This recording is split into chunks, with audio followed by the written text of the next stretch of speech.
Ang mabuting balita ng Panginoon ayon kay San Juan.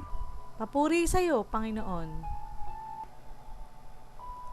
Noong panahong iyon, sinabi ni Jesus sa kanyang mga alagad, "Ako ang tunay na puno ng ubas, at ang aking ama ang tagapag-alaga. Pinuputol niya ang bawat sangang hindi namumunga, at kanya namang pinuputulan, at nililinis ang bawat sangang namumunga upang lalong dumami ang bunga. Nalinis na kayo sa pamagitan ng salitang sinabi ko sa inyo.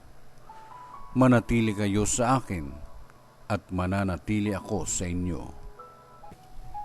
Hindi makapamumunga ang sangang hindi nananatiling nakakabit sa puno.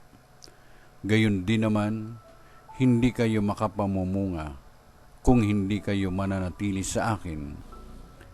Ako ang puno ng ubas, kayo ang mga sanga.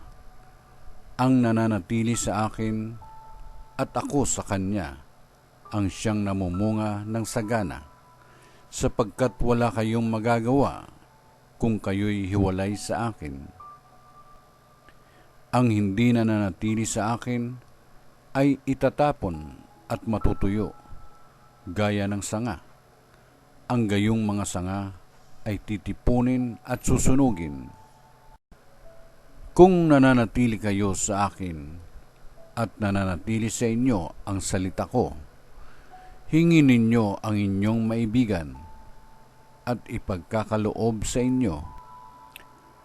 Napararangalan ang Ama kung kayo'y namumunga ng sagana, at sa gayo'y napatutunayang mga alagad ko kayo.